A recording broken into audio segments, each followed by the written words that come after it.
Boa noite, amigos e amigas da Associação dos Funcionários Públicos do Estado de São Paulo. Damos início agora a mais um programa AFPESP na TV. E na sua grade de programação, procura apresentar entrevistas de grande importância para os nossos servidores públicos, uma grade destinada também à gastronomia dos nossos hotéis, são receitas dos nossos hotéis e muitas variedades.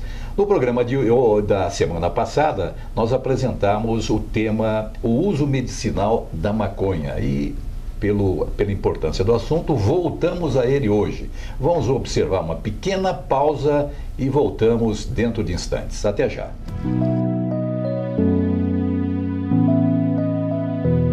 Olá, amigos da AFPESP. A Coordenadoria de Esportes promove o Circuito de Caminhadas, que é um projeto para incentivar a prática esportiva e estimular as pessoas a mudar os hábitos de vida, com o objetivo de promover saúde e bem-estar.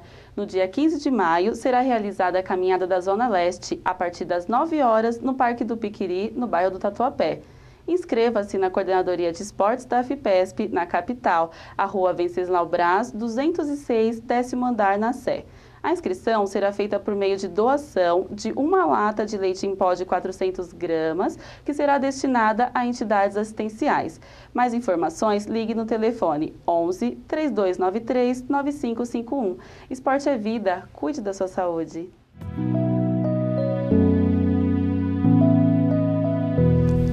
Bem, voltamos com o programa AFPESP na TV. E o tema de hoje, tema da semana passada também, é o uso medicinal da maconha. E com uma autoridade como o professor Elisaldo Carlini, professor da Faculdade Paulista de Medicina e um dos maiores teóricos sobre o uso da maconha no mundo, não é em São Paulo. E também ao nosso lado a delegada Elizabeth Massuno, que foi delegada do DENARC, que cuidava exatamente da repressão de drogas no estado de São Paulo e é a nossa segunda secretária da mesa diretiva do Conselho Deliberativo da Associação. Professor Elisaldo Carlini, é um prazer em recebê-lo novamente. Prazer é meu. Mas eu vou fazer uma pergunta que já deveria ter feito no programa anterior. Pois não. O uso medicinal da maconha, o senhor é favorável ou contrário? Absolutamente a favor. O uso medicinal, quero deixar bem claro. Medicinal, não recreativo. O recreativo eu gostaria muito de discutir. Sei. Acho que merece discussão maior. Mas o uso medicinal da maconha, como tem sido apregoado pela imprensa, é uma coisa nova entre nós, porque todo mundo via a maconha assim como um grande espectro, uma coisa assim do muito mal, né? A erva do diabo, como se fala. Né? Então, por isso é que eu pergunto ao senhor, como é que é esse uso medicinal da maconha que o senhor tem pesquisado? Então, a primeira coisa que eu gostaria de dizer é o seguinte: o meu avô, Dr. Elisaldo, que era médico formado no século XIX, fim do século XIX, começo do século XX, era um médico que prescrevia maconha legalmente dentro do Brasil. Então, na realidade, ao contrário do que todo mundo acredita, no Brasil e no mundo, a maconha era um medicamento muito bem aceito pela medicina. Então ocorre alguma coisa que a gente poderia discutir depois ao longo dos anos, quando então a partir de 1930 a maconha vira a erva do diabo. E fica proibida pelo mundo inteiro até mais ou menos 1960, quando começa a levantar a pesquisa e levantar-se de novo a pesquisa e colocar dúvidas sobre essa condenação total da maconha. E aí começa a haver o estudo da maconha pelo uso medicinal. Hoje em dia, o uso medicinal da maconha já é aceito em vários países, existem vários medicamentos produzidos e aceitos pelos governos dos vários países. Não por exemplo, é Estados Unidos, é Reino Unido, é Inglaterra, é Reino Unido, é Alemanha, é Holanda, que já tem medicamentos oficiais. Então, na verdade, hoje em dia, o uso da maconha está cada vez mais aceito, vencendo a resistência anterior de chamá-la de erva do diabo. No Brasil ainda é proibido, mas os primeiros passos para a liberação foram dados agora, o ano passado, quando um dos produtos mereceu já a possibilidade do médico prescrever. Antes, se o médico prescrevesse, ele podia ser punido. para qualquer fim, até mesmo não existia no Brasil. Hoje o governo já apoia a importação do canabidiol, que pode ser discutido depois, mais se houver tempo. Mas eu queria que o senhor explicasse como que eu retiro esse princípio da planta, o canabidiol, e também se não vem o THC junto. Como eu vou atestar? Bom, para quem não conhece, isso, que é o princípio ativo THC, e o canabidiol é outro princípio ativo. Isso. E aí, isso que eu não entendo como que é que se retira, porque eu não sou uma pesquisadora, Perfeito. não sou da área médica. Então, a primeira coisa que eu posso dizer é o seguinte: toda planta sintetiza muitas substâncias. Por exemplo, a cana-de-açúcar sintetiza a sacarose, né, que nós usamos. E agora tem a sucralose, hein, que é muito bom a sucralose. É mesmo, eu sou diabético e eu uso tudo que não é sacarose, então a sucralose está no meu. O sucralose é muito bom. Eu tenho usado bastante. Tenho usado bastante.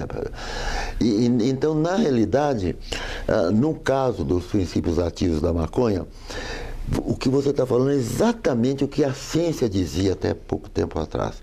Porque não havia ainda estudos suficientes para demonstrar que o delta-9-THC, que é alucinógeno, produz alteração mental, e era considerado como uma droga quase que mortífera ou mortal, né, não produziria tantos efeitos deletérios permanentes quando estava em companhia do extrato de maconha ou da fumaça da maconha.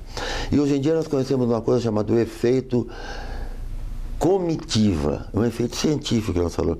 É quando se sabe que numa mesma planta, 2 ou 3 princípios ativos, que são as substâncias químicas que estão sendo sintetizadas pela planta, né, estão lá e se associam no efeito. E muitas vezes você tem uma melhora do efeito e uma diminuição do efeito. Então, isso que você acabou de dizer foi demonstrado de uma maneira muito bonita, tem uns 15 trabalhos científicos mostrando que quando você tem um delta-9-THC e o canabidiol junto, o canabidiol diminui a ansiedade, diminui os efeitos alucinógenos e aumenta os efeitos agradáveis, os efeitos terapêuticos, por exemplo. Isso está bem conhecido. São coisas que é preciso a população e os técnicos que estão interessados no assunto.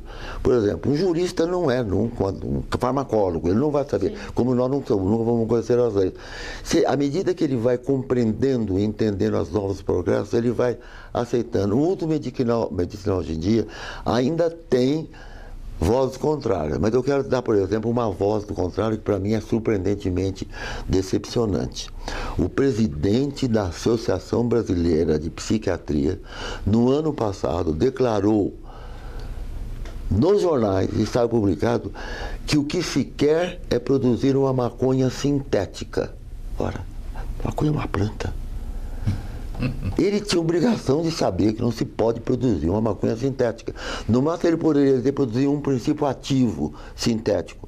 Isso raramente é produzido, porque é mais fácil ainda tirar o princípio ativo que é produzido pela planta da própria planta, fazer uma extração. Então, são essas informações que estão confundindo muito a cabeça de todo mundo. E, na realidade, ele é um técnico na área minha. A minha opinião é combatida por ele, mas a minha é baseada em uns 15 trabalhos científicos. Ele não me consegue provar. Isso é muito comum existir, a emotividade que toma conta de um assunto tão complicado quanto esse.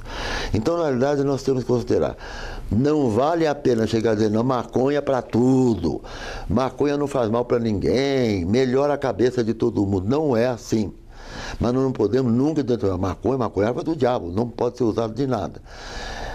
A maconha é atualmente talvez o mais eficiente medicamento existente no mundo para 2 circunstâncias.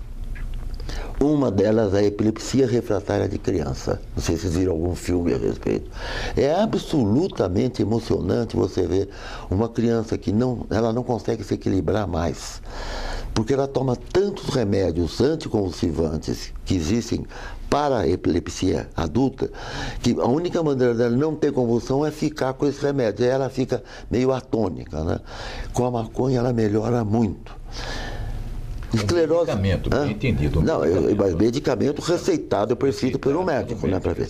Agora, se eu não conheço isso, não reconheço, se o povo começa a saber disso, aí o povo começa a usar a maconha como medicamento sem poder.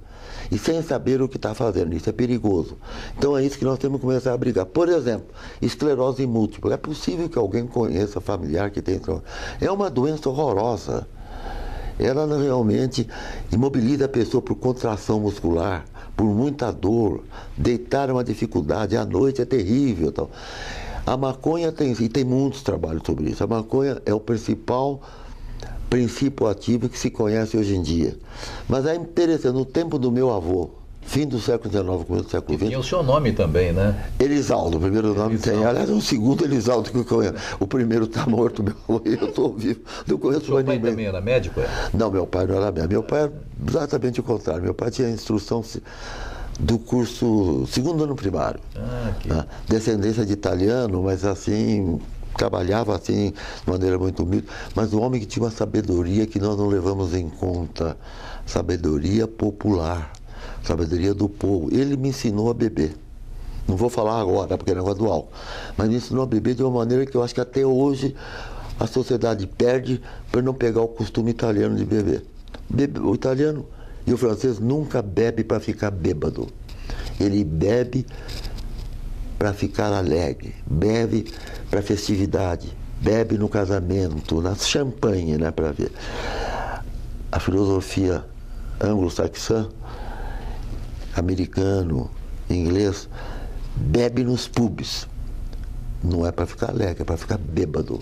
Gostaríamos de prosseguir falando com o senhor, aprendendo muita coisa que o senhor nos trouxe, também as perguntas da nossa conselheira Elizabeth Massuno são muito importantes, mas nós vamos ter que interromper o programa porque temos que segui-lo, né? Perfeito, logicamente eu entendo isso. Eu vou convidá-lo para eventos que vão acontecer na associação, que o senhor possa, com o maior tempo possível, né, explanar para os nossos associados, conselheiros, diretores, sobre todas essas experiências científicas que o senhor tem encetado.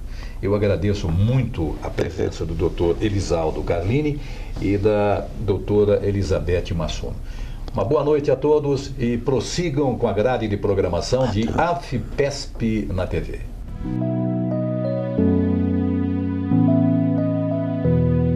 Olá, amigos! Hoje, a FIPESP na TV traz uma novidade para você.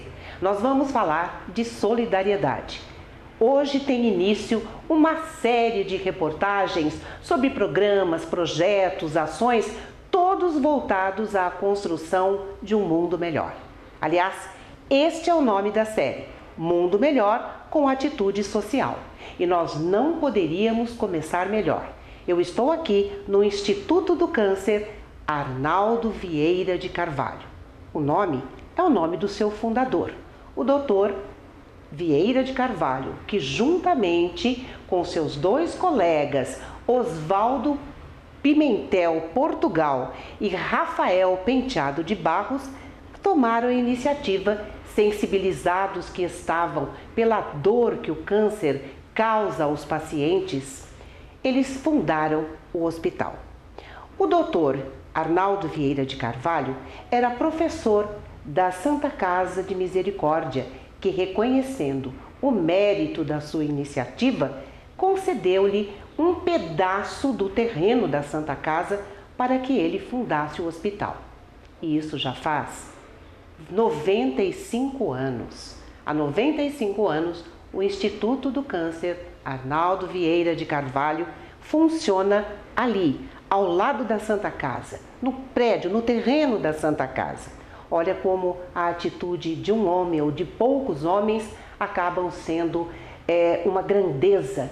Hoje o Instituto acolhe quem o procure, pelo SUS, atende pelo SUS. Eu conheço bem o trabalho porque sou voluntária de sua administração. Mas o que é bom é para ser compartilhado. Eu quero que você conheça a excelência do trabalho prestado pelo Instituto do Câncer Arnaldo Vieira de Carvalho. Para isso, eu vou conversar com o seu diretor administrativo, Pascoal Marracini. Como é que a gente chama o hospital para não falar todo o nome grande assim? É Instituto do Câncer Dr. Arnaldo. Instituto do Câncer Dr. Arnaldo, muito bem. Muito obrigada por abrir as portas do Instituto, nos receber aqui para o programa AFIPESP na TV. Eu que agradeço, Thaís. Para nós é muito importante esse espaço de divulgação, né? E principalmente por estar ao seu lado, que é uma das baluartes aqui que ajuda o Conselho, faz parte aqui do Conselho da instituição. É um prazer, eu sou voluntária aqui, trabalho com administração e é realmente muito bom a gente poder prestar um serviço que atinge a tantas pessoas, que consegue aliviar a dor de tantas pessoas, né? Eu queria saber,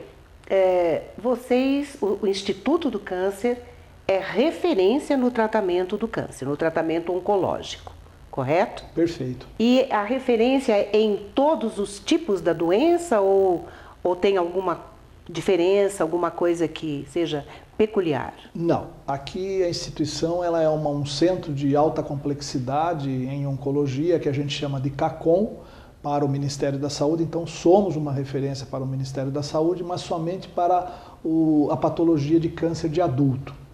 A pediatria, câncer, tumores de criança, a gente não atende. E qual é a demanda que vocês têm assim, no dia, no mês? O ano passado, o Instituto realizou quase que 130 mil consultas durante o exercício de 2015. Foram quase 5 mil internações. Quase 16 mil novos pacientes chegaram à instituição. 258 mil aplicações de radioterapia e 32 mil aplicações de quimioterapia. Então, realmente é um número grande, né? É um dado assim que vem somar, né, aos pacientes novos, né, que o país atinge, né? E a gente fica muito gratificante por o Instituto estar fazendo parte desse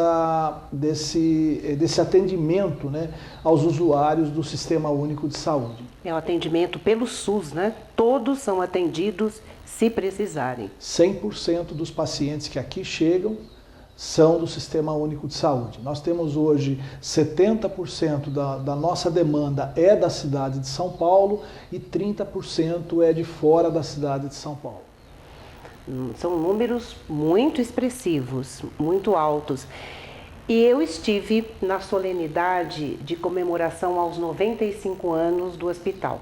E eu fiquei muito impressionada com os depoimentos. E queria que você falasse um pouco no que consiste esse tratamento humanizado. Como é que vocês se organizaram para prestar esse atendimento humanizado? Em 2014, o Instituto foi premiado, uma pesquisa que a Secretaria de Estado da Saúde realizou com todos os pacientes do Sistema Único de Saúde, e o Instituto foi premiado na categoria como o melhor hospital de humanização.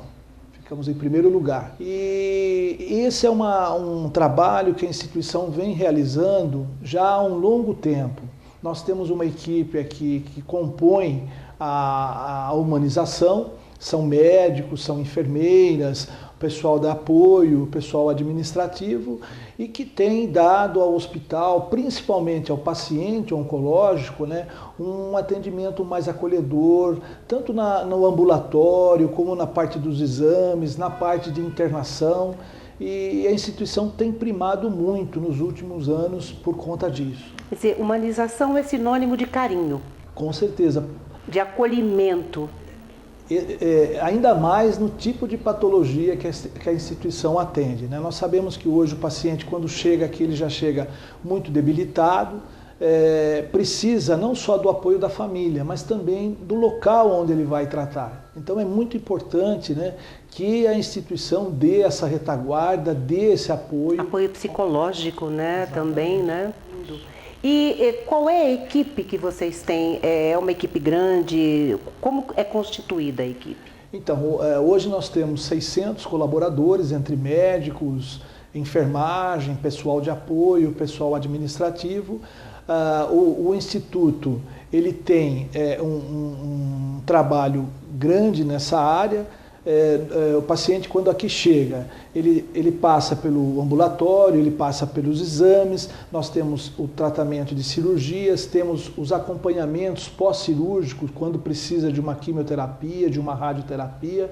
Então, todo o ciclo de atendimento, né, que a gente chama dentro da oncologia, a instituição hoje ela faz. Né? E faz, graças a Deus, com muita perfeição, graças ao carinho e à determinação que esses profissionais que aqui estão. Dá para expandir, Pascoal? Olha, nos últimos anos a instituição, onde hoje ela se encontra, ela não consegue mais se expandir, né? Então a atual diretoria tomou uma decisão de criar algumas unidades avançadas. Então hoje o Instituto tem na cidade de Santos, na cidade de Mogi das Cruzes, unidades avançadas de radioterapia. Em Barueri e em São Caetano, nós temos unidades avançadas de quimioterapia. Então foi uma forma que a instituição fez para poder aumentar o seu ciclo de tratamento. Lá no Imirim, numa parceria com a Secretaria de Estado de Saúde, hoje o hospital cuida do Hospital do Homem, né? Então é um trabalho que tem sido feito, ou seja, a descentralização do Instituto, vamos falar assim, por conta do espaço que a gente tem hoje. E a gente nota que existe uma gestão muito séria, muito competente, muito eficiente. Em termos de recursos, o hospital trabalha, recebe doações, como é que isso funciona? Então, hoje, de cada R$100 que o hospital gasta, né, ele recebe por essa prestação de serviço R$80. R$20 a gente tem que buscar na comunidade, né? Então, através de doações, de recursos, de subvenções. Então, as doações para o Instituto nos últimos anos têm sido muito importante. Seja ela através da nota fiscal paulista, onde a gente já conseguiu fazer aquisições de equipamentos, de materiais, reformas com esses recursos, seja através do carnê de doação solidário, onde o doador ele faz por qualquer valor, né? E com isso nós temos então recebido, utilizado desses recursos, né, para reinvestir na instituição. Como podem ser feitas as doações? Qual é o canal? Nós temos o site, que é o www.doutorarnaldo.org, onde tem lá um campo específico para doação. Qualquer valor. Qualquer valor, né? E temos os carnês de doação solidária. Que são retirados? Na instituição. Na instituição. E aí também é com qualquer valor, né? Então são recursos que o hospital tem, né, e que nos últimos anos têm sido muito importante para a instituição, principalmente na renovação do seu parque tecnológico. Então, se você puder colaborar, é www.doutorarnaldo.org, é isso? Ou você retira o carnê para a contribuição que você puder na instituição, no próprio instituto. Trabalho sério, competente e principalmente com amor ao próximo sempre dá resultado. É assim que se faz um mundo melhor. A AFIPESP agradece, muito obrigada por você estar com a gente aqui no AFIPESP na TV. Eu que agradeço, Thaís, e para nós é muito importante esse espaço para divulgação do trabalho que a instituição faz. Então, muito obrigada e até uma próxima vez.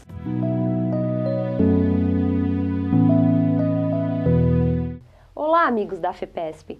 Hoje vamos até o estado de Minas Gerais, na unidade de lazer de Areado, para apresentar a nossa dica gastronômica. Costela assada com mandioca, um prato típico da rica culinária brasileira que pode ainda ser chamado de vaca atolada. Uma das histórias conhecidas é dos tropeiros do Vale do Paraíba, que em suas expedições levavam carne banhada em gordura, garantindo que as carnes durassem. Nas viagens, colhiam mandiocas para mais tarde cozinhá-las com a carne que tinham. Outra história conhecida é de Minas Gerais. Durante o período de chuva, os caminhos dos viajantes eram verdadeiros lamaçais, onde o gado atolava e se tornava impossível de prosseguir. Enquanto esperavam o tempo melhorar, descansavam e preparavam a carne, conservada na gordura, junto com as mandiocas colhidas no caminho. A unidade de lazer de Areado, em Minas Gerais, começa sua história em 1977, quando a prefeitura da cidade doou o terreno para a construção da unidade. Areado é um paraíso natural, às margens do Lago de Furnas, com 42 suítes e oferece diversas opções de lazer e recreação, como piscinas, campo de futebol, quadra poliesportiva, entre outras atrações.